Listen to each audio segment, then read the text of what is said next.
Good morning, everyone, and welcome to the Quantum Leap Futures Morning Leap Session for Friday, May the 5th, 2017. Happy Cinco de Mayo to everybody out there. Don't drink and trade, but just remember it is Cinco de Mayo. It is Friday, so if you're in a profit position for the week, go tight, lighten your load. Don't go into this weekend with a loss.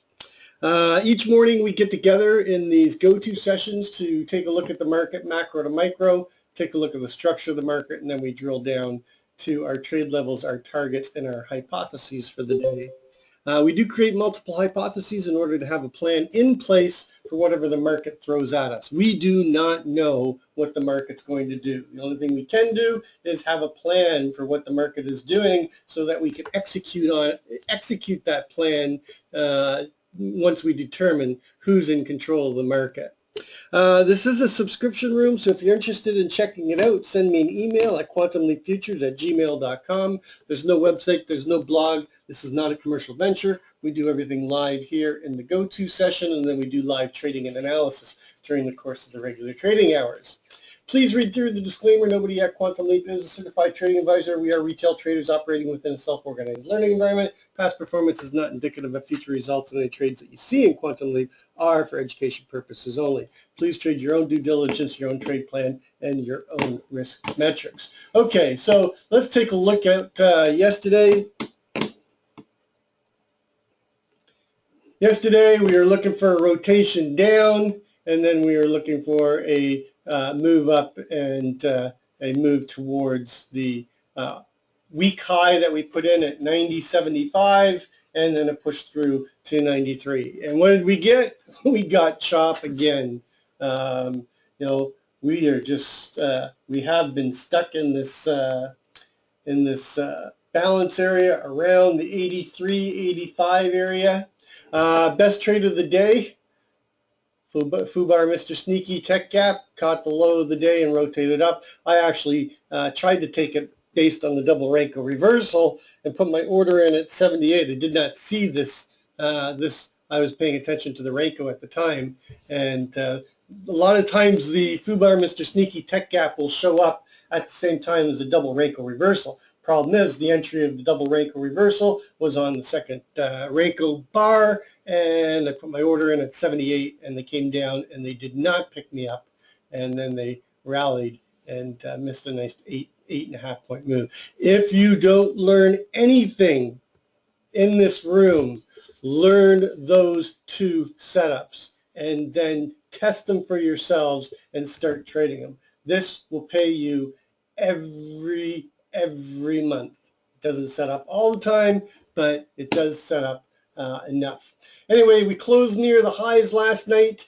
We did put in that zipper measured move. I do want to talk about that. This was the zipper measured move right here. I posted it in the room about 2:30 Eastern time, saying that due to the time of day that we might not get there, the primary target being the 89.25, but if we don't get there, we're likely to go in and get it in the Globex as long as we hold above the 76. It did not get violated until 76. What did we do all night? We chopped. And then on the news, okay, we got the lift, and they finally went up and hit the primary measured move at the 89.25. The extended move on this is up at 92, but we do have to pay attention to this measured move here. We have a new measured move, so let's delete these lines and draw this one out. Go from the start of the impulse wave to the top of the zipper. This is the zipper, four tick Renko bars, green, red, green, creates the zipper, gives us an upper Keltner line walk, and the primary target on this is 93.75, 3 ticks above that naked VPOC. And this one is valid until we get below 79. Nothing goes in straight lines, so it's nothing for it to come back and chop around and then go. But generally, the zipper measured moves have a very high probability if you're patient. This is not a trade setup. You still have to find a way to get into the market, but it is a destination and a target that you want to pay attention to. All right, so each morning I like to start my day. Well, first we should go look at the news, right? So we did have the 8:30 news. We had employment change and unemployment rate in Canada. Both came out as a beat.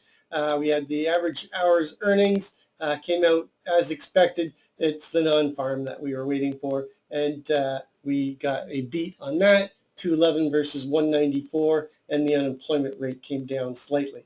10 o'clock, we've got IVPMI Canadian.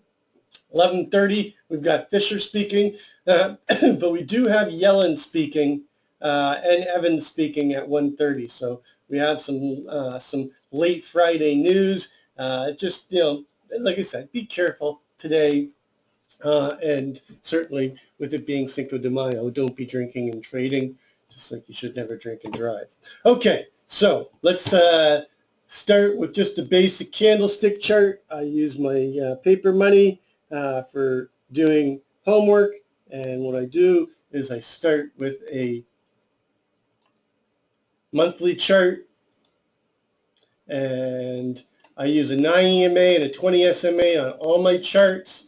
And what I'm doing is I'm going from the macro, the larger time frame, and working my way down to the intraday and the shorter time frame to understand where exactly are we in the trend. Why do I do this? I do this because I don't want to get biased on one side or another if some larger time frame is telling me different. So I'm looking for slope and separation for the strength of the trend, where the trend could be challenged or violated. Right now on the monthly, we've got a very solid trend. We're trading near all-time highs. We are above the open of last month. We are above the open of this month, the open of this month being 2381.50, and we are near the unadjusted all-time highs, 2398 in the June, 2401 in the March. Trend is very much intact. It doesn't even get close to being violated until we get into the 2200s. Going to the weekly, you can see we have a gap up on the weekly. We've got good slope, good separation. We're above last week's close. We're above this week's open, and the trend is very much intact on the weekly. On the daily, we're in this consolidation, this flag pattern. Looks like we're breaking the upper trend line of the flag. If I draw a trend line from here down through here, you can see we're breaking the flag pattern to the upside, and looks like we're going to get continuation. We're above the 9 and the 20. We've got good slope and separation. Going to the intraday,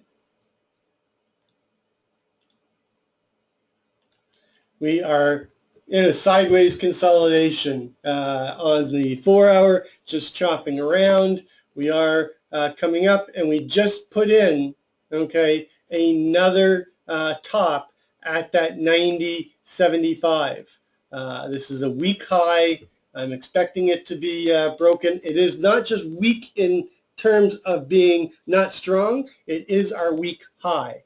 Our weekly high is at 90.75 so far this week. We are above the 9 and the 20 and expecting a push through that. Going to the 1 hour, you can see that we came down. We were starting to get this downward trend in the Globex. Europe took us back, and now we're going up and testing those highs. Got good slope, got good separation. There is a naked cross down here at 84. So if we get below the 86, I'd be targeting that 84. Going to the 30-minute, again, we're starting to get slope and separation on the 30-minute, but again, we have a naked cross down here at 83.75. So just pay attention if we break below that 86 level. And then the 15-minute, again, same thing. 5-minute, same thing. So trend is up. A pullback to the 88.50s would not be unexpected. There's a naked cross down here as well at 86.75 on the 5-minute. 86 is going to be an important level for us today. Okay, let's take a look at the big picture. You can see here's the balance that we've been in for the last 8 days. We are trying to break above and hold above the value area high. We talked about this 87 yesterday. If we got above it, we're looking for the 93 to get taken out. We're trading above it right now at a CLVN. The 9150 is our next resistance level. That's the value area from the 2 days of the blow off top and the all-time high. So if we can get through that 9150, we should have clear sailings up to the 93. Back inside of 87, look for the naked close to get taken out and that 86 level. Anything below 86, I'm looking for a move back into the 83 and right back into balance. Anything below the 80.50, we're targeting that 77.50. Key line in the sand is way below us now, down here at the 74. Other than that, it seems like we're trying to get the break to the upside and see if we can sustain this coming into the RTH. I said that we're likely to break to the upside on this because we've got the unequalized all-time highs. Those are very rarely left alone. And you can see that in the last few days, they've been stepping in that 75, 76 area, and buyers holding us up after we gapped up twice. Okay, so taking a look at the overnight inventory is about 70% net long.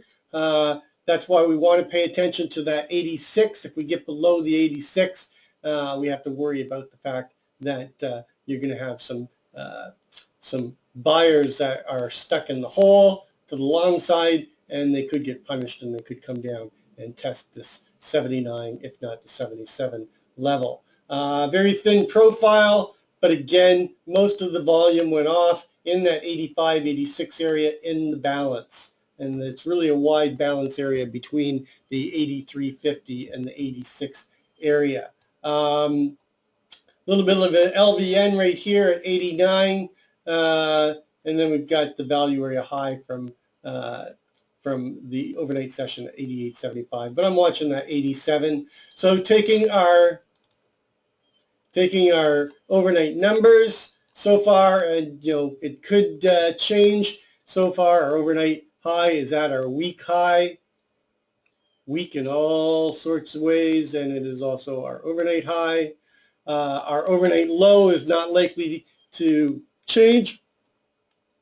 It is down at 79. Our ATR, our 20-period ATR continues to shrink even more. Our daily 20-period full session ATR, 1655. So off of 2379 plus 1655, our upside ATR target, 95.50.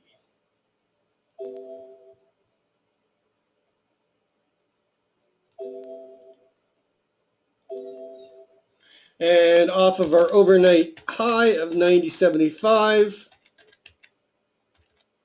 our downside ATR target is at our key line in the sand, and that is at 74. And this is going to shift down to 74, and our ATR is going to sit right on top of it. Our weekly low right now is just above that at 75.50. It is the end of the week, so we have to talk about critical mass. Our critical mass, our open of the week, end of the month, is at 81.50, so 23.81.50. We have one session to go, and our daily ATR is 16.55. So our critical mass just happens to be, and we don't make this stuff up, right here at our all-time high.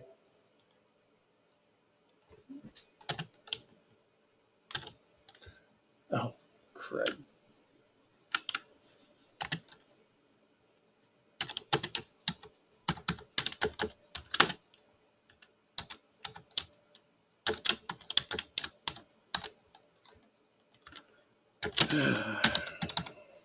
All right, so what do we talk about when we talk about critical mass? Critical mass is a theory that if we get beyond the ability to get back to the open of the week or open to the month, we always watch the monthly critical mass when we come into the end of the month, that a lot of times you'll get capitulation by one side, and in this case, if we hit the critical mass, the buyers the sellers are likely to step aside, and the buyers will take control and push us up. Our weekly ATR target has not been hit yet.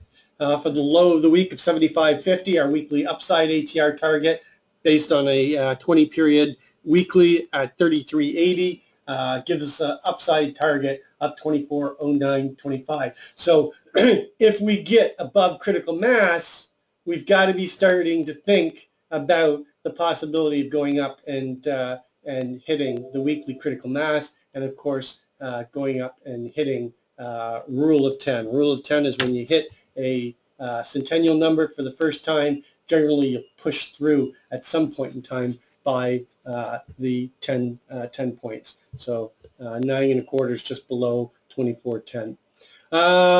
Our overnight VPOC not likely to shift, 86.25.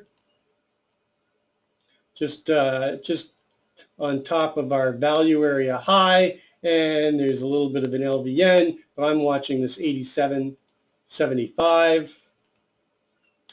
Actually has to go down to the 87, and then a push through to test the value area high, which is at 86, and the overnight VPOC, and of course we've got our naked close at 85.75. So I'll be targeting this 85.75 and possibly even coming down into the 84. 82.50 value area low. Remember that 82.25 from earlier in the week? It was a significant LVN. That is going to be an important area for us. And below that, we're going to be targeting that 77.50. And then we have our week low at 75.50. Critical mass to the downside, 81.50 minus 16.55 is all the way down at 65. I don't think we're going to get there, so I'm not even going to bother with it. So that's all the important information and levels that we need. What's my hypothesis? Well, we're going to be opening up in a gap, most likely if we don't get down to the 87.75. So I am looking for, and we've been doing a lot of this lately, open auction, out of range, out of value, looking for the market to find some responsive sellers on the open, and then push down towards the 87.75 to the 85. I don't know if we'll get to the 84, but we got to watch. But somewhere, okay, between the range high and the naked VPOC, I'm looking for initiative buyers to step in and move us up. And our main target above is up here at the 93. And then I'm looking for us to chop around between the 90 and the 93, and then pushing us up into the all-time highs and testing the 98 and the 2401. That is my primary hypothesis.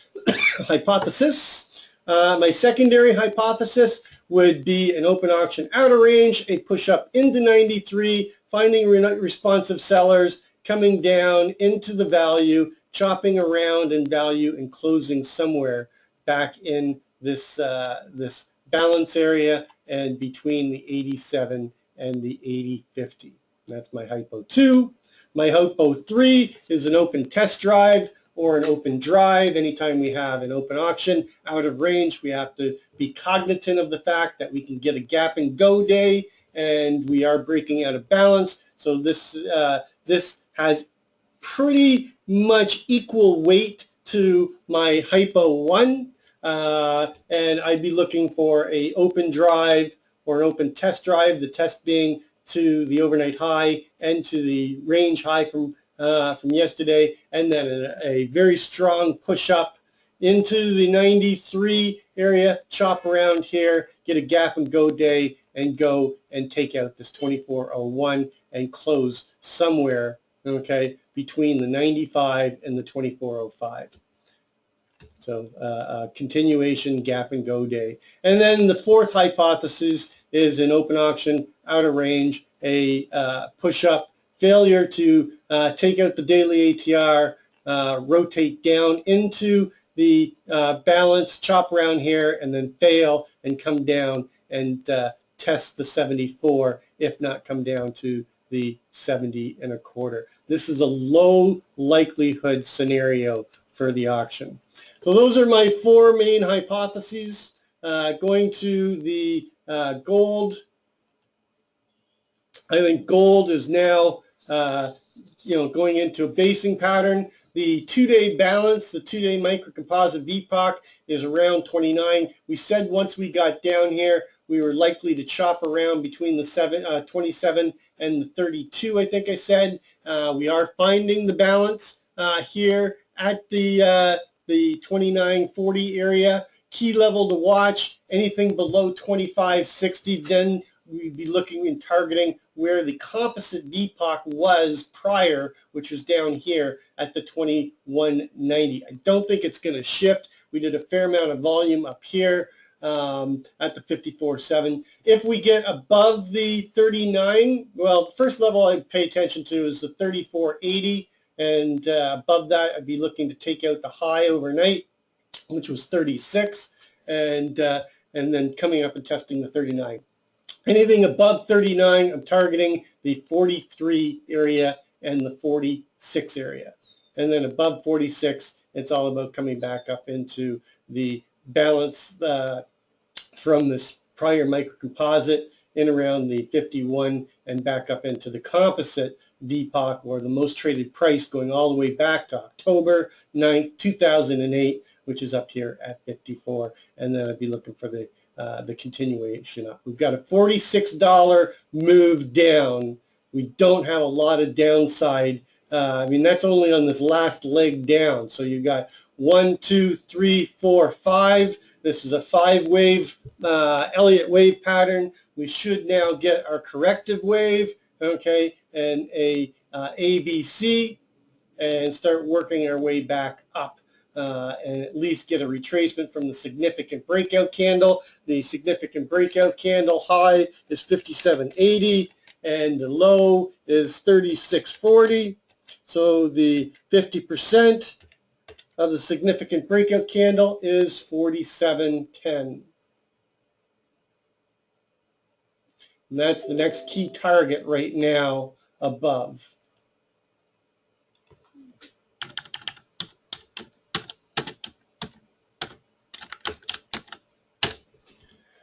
All right, that's going to complete our pre-market session. As always, trade well, trade safe, and we'll catch you on the flip side.